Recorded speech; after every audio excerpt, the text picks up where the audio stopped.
Olá, amigo. Seja bem-vindo. Eu sou o professor Moreno e você está ouvindo mais uma vez um episódio de Noites Gregas, o nosso podcast dedicado aos mitos e às narrativas que herdamos do mundo antigo. Olá, e eu sou o Felipe Speck e este episódio vai mostrar como Dionysos chegou ao Olimpo. Este Case Dionysos, como a gente intitulou o episódio, vai falar sobre a formação do Dodecatheon e, especialmente, por que a inclusão de Dionysos foi fundamental para a constituição desse seleto grupo VIP dos 12 deuses. Antes de começar, cabe a mim, mais uma vez, fazer um anúncio importantíssimo, meu caro ouvinte, minha cara ouvinte. O Noites Gregas vai começar agora uma longa e belíssima jornada. A partir da semana que vem, começam as aulas do novo módulo do curso Mitologia na Arte, que dessa vez é sobre nada mais, nada menos do que a saga de Troia, desde o Pomo da Discórdia até o Cavalo de Madeira, passando por inúmeros personagens que povoam o coração da mitologia. A Helena, o Paris, o Aquiles, o Agamenon, Ulisses, Heitor, Príamo, enfim, toda essa turma junta aí em uma das histórias mais importantes da literatura universal. Tudo isso pela voz do Moreno e pelas obras dos principais artistas do Ocidente. Apoie o podcast na modalidade Deus e mergulhe de cabeça na mitologia. Feito o aviso, vamos ao que interessa, que é saber qual foi o caminho de Dionysos até o Olimpo e quem são os outros 11 deuses que formam o Dodecatheon. Bom episódio!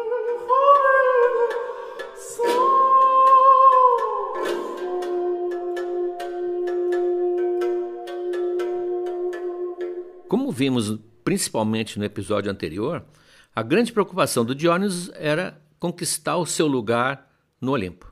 Daí essa preocupação em que reconhecessem Semele como sua mãe, reconhecessem que ele era fruto de uma relação com Zeus e que Zeus o tinha mantido na coxa até o dia em que ele pudesse realmente nascer, e que isso então lhe daria, consequentemente, credenciais para ser um deus olímpico. Vimos na tragédia As Bacantes que o trabalho dele na Grécia era divulgar o seu culto, mas, como ele diz várias vezes, para mostrar que ele é capaz, que ele é merecedor de fazer parte daquela grande seleção dos VIPs do Olimpo. Bom, então isso nos traz primeiro uma questão. Como chegar ao Olimpo? Quem chegou ao Olimpo? Que seleção é essa? Essa seleção oferece um problema já inicial. Ela é de número fixo. Não pode entrar simplesmente. Poderiam simplesmente deixar o Dionysos entrar. Ele é filho de Zeus, ele tem qualidades divinas, então simplesmente ele faria parte. Não, ele esbarra numa cláusula, a cláusula dos 12 lugares. O Dodecatheon, como se chamava? Dodeca, 12, Theon, deuses. Os 12 deuses. São 12, não são 11, nem são 13, são 12. Portanto, para o Dionysos entrar, alguém vai ter que sair. Isso é importantíssimo, porque daí essa luta dele, essa vontade, esse vigor com que ele tenta conquistar o lugar que vai desalojar alguém. Claro que a gente já pode imaginar que os candidatos para sair seriam os deuses mais fracos. Mas vamos primeiro ver essa noção dos 12. Como é que ela surgiu e onde ela surgiu?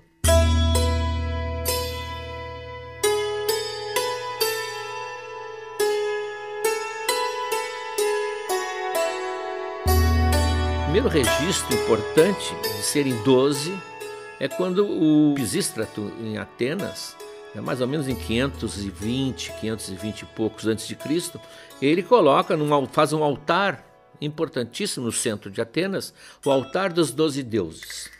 Portanto, está lá o número 12. E esse altar passa a ser, inclusive, um ponto de referência geográfico, ponto zero. A partir de Atenas, ali se mediriam as distâncias de qualquer lugar da Grécia, a partir desse ponto zero, esse famoso altar. Os antropólogos imaginam que esse número 12 não é um número aleatório, seria uma relação com os 12 meses lunares que os gregos reconheciam. Há antecedentes no Egito, o Egito, com aquela quantidade gigantesca de deuses, são centenas, tinha grupos de 9, grupos de 13, dependendo da região, dependendo dos sacerdotes, que estavam no comando, digamos assim, da direção teológica do Egito, variavam a quantidade de deuses.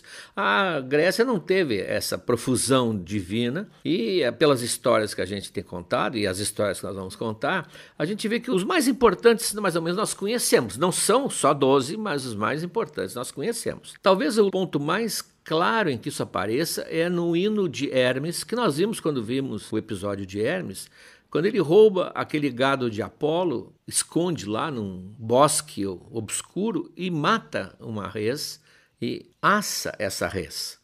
Nesse momento, ele divide a carne da res, ele está fazendo um sacrifício de sangue, pressupõe cozinhar a carne para que a fumaça chegue até o Olimpo. Os pedaços não vão ser devorados por deuses, mas se fosse uma cerimônia normal, haveria participantes ali em volta e a carne seria dividida com uma espécie assim de convivência através do alimento. Não tinha. O Hermes está fazendo aquilo de fanfarrão, porque ele quer ser Deus. Tanto que ele começa dizendo para a mãe dele por que ele não está lá no Olimpo, se ele é filho de Zeus. E nesse momento ele divide a carne em 12 partes.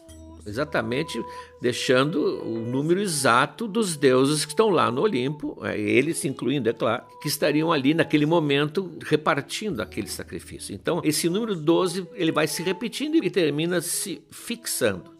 Então, por isso, o Dodecatheon é esse camarote VIP do qual o Diógenes quer fazer parte. Ele acha que ele tem direito de fazer parte, como o Hermes também achava e conquistou. Por que será que a imaginação grega e a mitologia grega criou isso? A ideia é muito simples. Criando-se um panteão, esse de 12, criando-se essa seleção de 12, isso valeria para todas as regiões da Grécia. A Grécia, nós sempre mostramos aqui, era uma colcha de retalhos, uma colcha de reinos, com crenças, com posições políticas totalmente diferentes umas das outras, tanto que guerreavam muito umas com as outras. Com isso, estaria se fixando um conjunto supranacional. São esses os 12. Claro que cada região podia ter também os outros deuses de sua preferência, até por razões geográficas, né? Talvez na Sicília a Perséfone fosse muito cultuada, porque seria a ilha dela, e outros lugares que tinham também outros deuses de sua preferência, mas esses 12 passam a ser nacionais. Quer dizer, a Grécia está criando uma ideia panhelênica, né? O que é a cultura grega, o que é essa comunidade? A comunidade que respeita e cultua esses 12 deuses. É uma espécie assim, de integração e eliminação de questões locais, questões paroquiais, como se diz. Bom, o problema que já começa é que nem sempre os 12 são os mesmos. Sempre tem gente que quer tirar um, colocar outro. Há os deuses que são garantidos, chamaríamos hoje os confirmados. É evidente que ninguém mexeria em Zeus, nem na Hera, nem na Atena, nem no Apolo, nem na Artemis. Mas começa a chegar ali, por exemplo, a Deméter. A Deméter, ela é mais uma deusa telúrica da terra, ela é quase uma representante da Gaia, da fertilidade da terra. Então, às vezes, ela não aparece no time. O Hades raramente aparece porque ele não está lá em cima. A Hades tem a sua vida no mundo dos mortos, que é um mundo subterrâneo.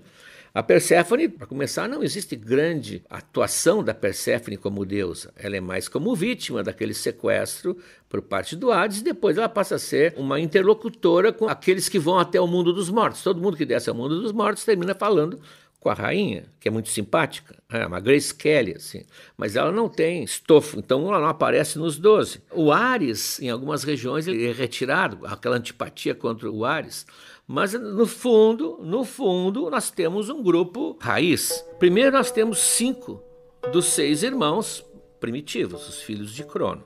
O Zeus, a Hera, o Poseidon, a Deméter, e a Hestia, essa aí é realmente sempre a candidata, até porque ela é modesta, ela renuncia a tudo, ela é o tipo da pessoa que pode ser afastada de um grupo que não vai reclamar, coitada, ela é a vítima por natureza. Depois desses 5, são irmãos primitivos, vem mais 7 da segunda geração, há várias gerações no Olimpo, são os filhos de Zeus, ou de Hera, porque teve o caso Hefesto, teria sido filho só dela. Aí vem Atena, Afrodite, Apolo, Artemis, Ares, o Hefesto e o Hermes. Portanto, em termos de DNA, são todos do mesmo tronco. Claro, sempre que alguém pensa em tirar deuses, Deméter é uma delas e Hestia é outra. O Dionysos estaria de olho na vaga da Hestia, que realmente ele vai conquistar, como se fosse o Supremo Tribunal Federal. Só que o Olimpo não são esses 12 deuses só que moram lá. O Olimpo abriga um monte de gente necessária para serviços e outras que nós vamos ver agora que foram conquistando o direito de estar lá em cima. Primeiro, Hebe, que é a filha de Hera com Zeus, a jovem, belíssima, inocente, que mais tarde vai ser a mulher de Hércules. Depois, aquela deusa dos partos, que já apareceu no parto de Leto, quando nasce o Apolo e a Ártemis, a Ilítia. Ela é a deusa dos partos e sempre comandada por Hera, que domina esse setor. Depois, a Íris. A Íris é a mensageira dos deuses. O mensageiro é o Hermes, mas a mensageira é a Íris. E vocês veem ela sempre, quando passa no céu, pelo rastro que ela deixa, com o seu arco colorido. Ela está lá sempre, é uma estafeta, está sempre à disposição dos deuses. A Leto, a mãe de Apolo e Ártemis, mora lá. O Eros, que é importantíssimo, mora também lá. Ele nunca entrou nos 12 porque ele não é um deus olímpico, ele é sempre representado como aquele jovem meio inconsequente, como é o amor. Depois o Hélios, o Sol, também é um deus de segundo escalão. A Dione, que é uma figura que a gente raramente lembra, que é a mãe de Afrodite. Pois quando Afrodite se fere no combate lá da Guerra de Troia, o Zeus manda, vai lá com a tua mãe, a Dione, que ela vai te fazer um curativo. Ela está lá, está em volta. E tem aqueles que foram chegando. O Ganimedes, vai ver nos Amores de Zeus, é o jovem Efebo que Zeus leva para o Olimpo para servir a sua mesa e a sua cama também. A Psique, vocês que acompanharam o episódio de Eros e Psique, ao casar com Eros, ela tem direito também. Mais tarde o Hércules, isso será visto depois, quer dizer, tem vários moradores lá também. Mas o Dióniso não quer ir morar no Olimpo. O Dióniso quer figurar nos 12. O problema é que Dióniso não parece ter as qualidades necessárias. Assim como hoje no Brasil se acompanha a nomeação para certos cargos importantíssimos, sempre querendo saber qual é a qualificação do candidato, olhando à primeira vista, o Dióniso não teria essa qualificação. Ele, para começar, ele teria um caráter de fora, do estrangeiro, do forasteiro. Isso está presente em várias situações, inclusive na tragédia As Bacantes. O Penteu faz sempre questão de ressaltar, ele não é daqui. Claro que quem estuda a origem dos cultos, que não é o nosso caso, pode mostrar a origem asiática, de onde veio, não vem o caso. Eu digo como é que ele é visto pela opinião pública mitológica. O Dióniso é um sujeito de fora. Ele não vem da região de Atenas, ele vem lá da Trácia, da Frígia, aqueles nomes exóticos que revelam a distância.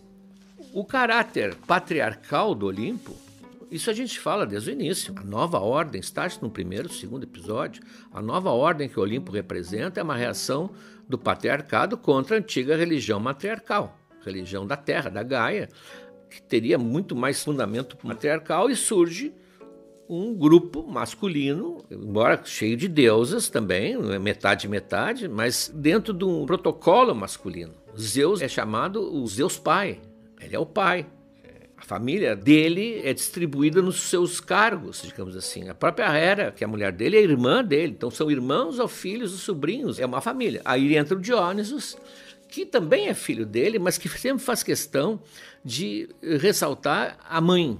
A mãe, ele está em busca da figura da mãe, ele quer resgatar a figura da mãe. Por isso, inclusive, essa grande aglomeração feminina em torno dele. De certa maneira, ele é um deus que dá voz ao antigo matriarcado. É um deus que representa algo que foi reprimido, mas que não desapareceu. Por isso, a grande contingente feminino em volta dele. Pior, ele derruba as barreiras entre o homem e a fera, entre os homens e os deuses. Ele parece tudo menos um deus grego. Ele parece que veio perturbar a ordem grega. Ele seria, assim, o que nós chamaríamos antigamente de subversivo. Os fiéis, já vimos as Mênades e outros, os fiéis dele querem se libertar das restrições, dos limites, exatamente o que compõe o que nós chamamos de civilização, que Freud chama muito bem. É a dor da civilização, mas é inerente à vida civilizada. Os fiéis não querem isso, eles não querem essas renúncias, eles não querem essas limitações, eles querem No fundo, eles defendem uma regressão quase real, tanto que eles voltam à bestialidade, comem carne crua, correm soltos pelas florestas, caçam como predadores. Ele é quase o antigrego, Ele também, acabamos de falar no sacrifício que o Hermes faz, quando ele abate aquela res, ele vai assar a carne. O Dionysus volta atrás, volta ao sacrifício anterior, ao sacrifício que não tinha essa passagem pelo fogo civilizatório, era cru. Os animais eram despedaçados, eram crus. E quando ele entra nas cidades, isso não só no caso da tragédia das Bacantes, mas na festa dedicada a Dionysus em Atenas, na cidade de Atenas, vou frisar, naquele dia não tem hierarquia, não tem escravo, não tem homem livre, não tem homem, não tem mulher, tudo é misturado. Tudo se mistura, criando uma desordem que, ao olhar de Zeus, como nós o imaginamos, devia ser muito preocupante. Alguém estava perturbando aquilo que tinha sido construído por eles no Olimpo. Em relação às mulheres é pior ainda, porque ele representa uma involução civilizatória. Elas passam a desprezar o casamento, o matrimônio, a formação de uma prole. Elas abandonam o espaço civilizado, que é o lar, onde está lá a Héstia, lembra? No centro, a lareira. No fundo, elas rejeitam ser esposas, elas rejeitam o poder de Hera. Então, por isso que Hera, desde o início, é a que mais se opõe a Dionysus, não só por ele ser filho de um caso, né, do marido, mas porque ele é perigoso para o que ela representa. Então, com todos esses pontos desabonadores, do ponto de vista de um grego de antigamente, portanto, Zeus, vamos imaginar que Zeus pensasse isso, por que Zeus o admite?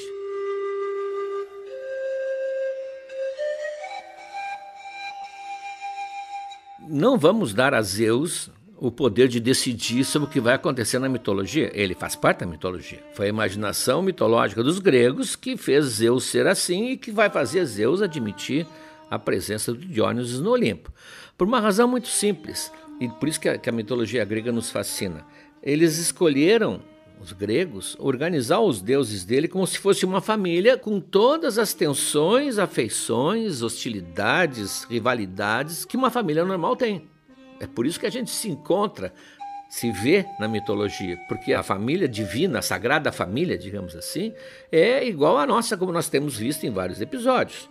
Então, como qualquer família da Grécia Antiga, a família dos deuses era patriarcal e tal, mas algo tinha de ceder. A ideia de que a ordem nova, introduzida pelo Olimpo, tinha destruído, calado, extinguido a ordem antiga, telúrica, evidentemente que é uma ideia infantil. Tudo continuava vivo, subterraneamente. Então, o Dionysus vai ser aceito por Zeus por uma medida quase política. Não é Zeus que aceita, repito. A imaginação grega fez com que se abrisse.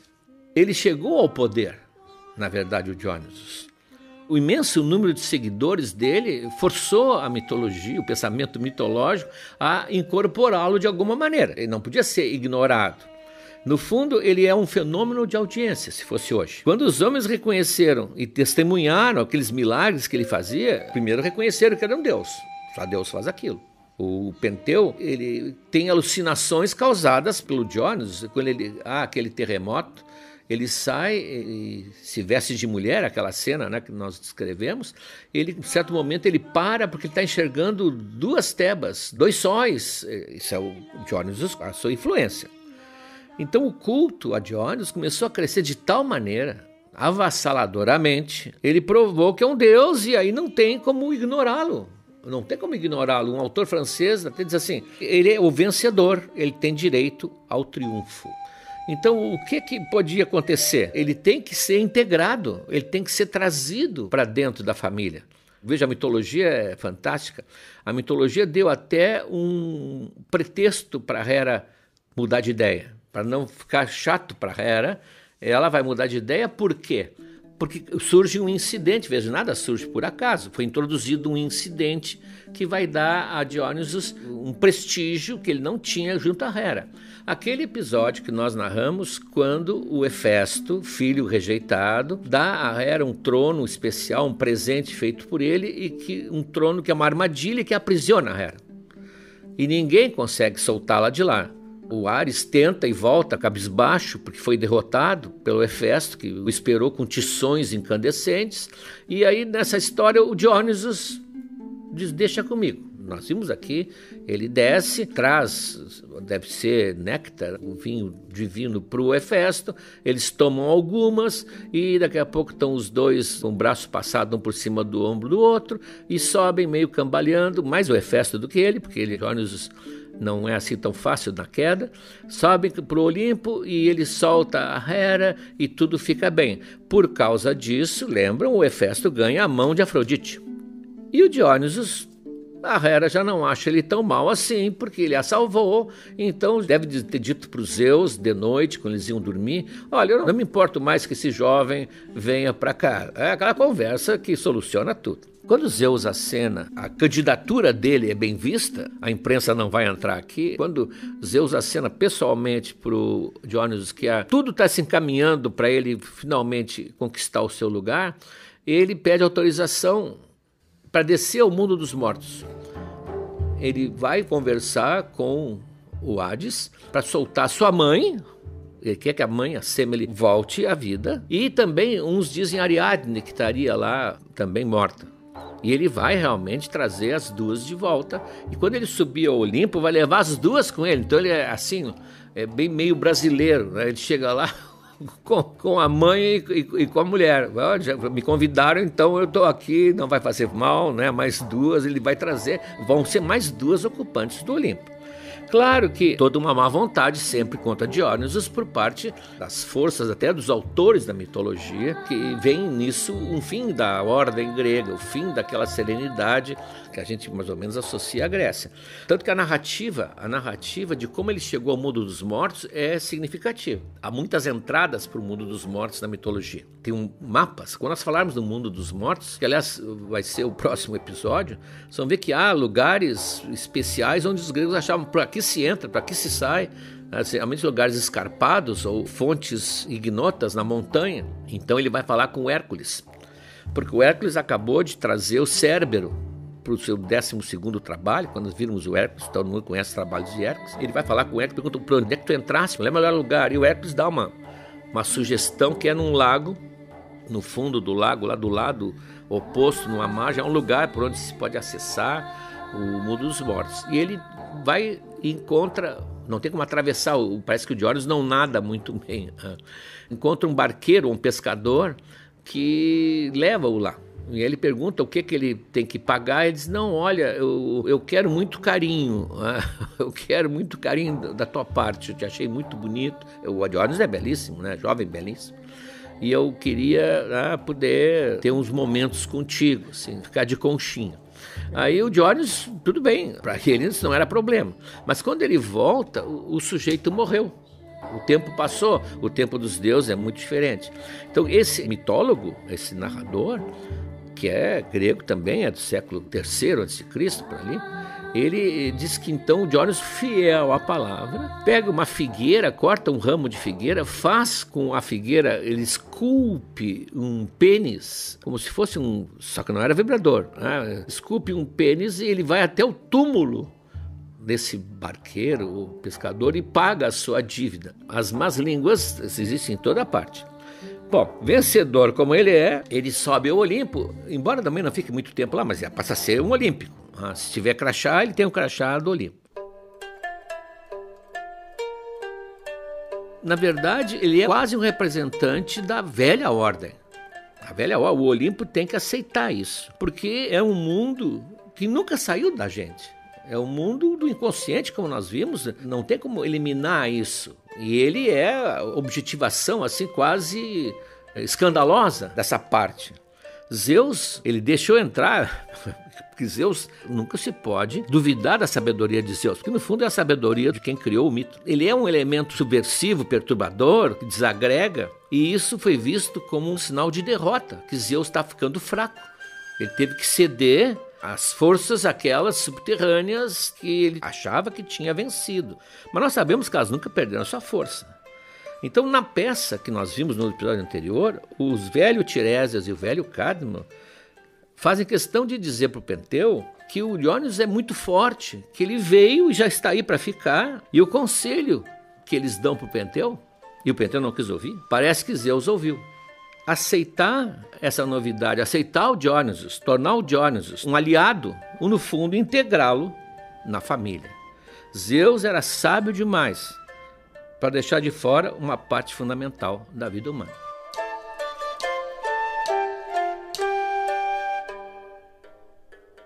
Sábios Zeus, mas principalmente sábios Cadmo e Tiresias, que se permitiram seduzir por esse deus impressionante e imprescindível que é o Diónisos. Bom, ingressado Diónisos no Olimpo, será que os deuses viveram em paz de fato? Aliás, o que significa viver em paz para um deus? Qual seria a vida cotidiana de um deus na mitologia? O material exclusivo deste episódio tem uma tradução nossa do La Carrière de um texto que trata desse dia a dia dos deuses do Olimpo e também dos deuses do Valhalla, que é o palácio celestial da mitologia nórdica. Indo adiante, além da vida cotidiana, como é que era o trono de Zeus? Como é que era o trono da Hera?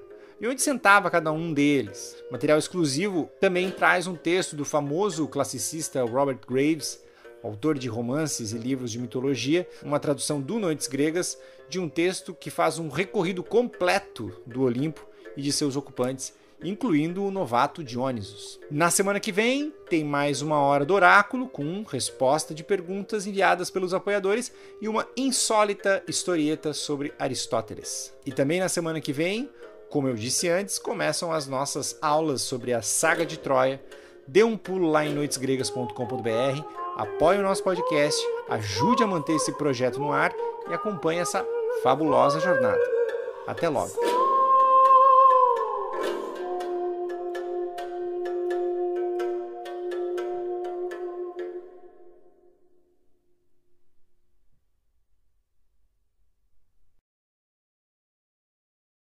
Olá, amigos! Chegamos agora ao terceiro ano do Noites Gregas. Já contamos muitas histórias, mas tem muito mais pela frente. Tem toda a Ilíada, a Odisseia, as Metamorfoses de Ovídio e muitas outras coisas. Mas para que a gente consiga seguir em 2023, para produzir esse podcast que nos dá muito prazer, mas também muito trabalho, nós precisamos do apoio de vocês. Acesse noitesgregas.com.br/apoiar. O link está na descrição desse episódio. E veja como você pode ajudar. Um abraço.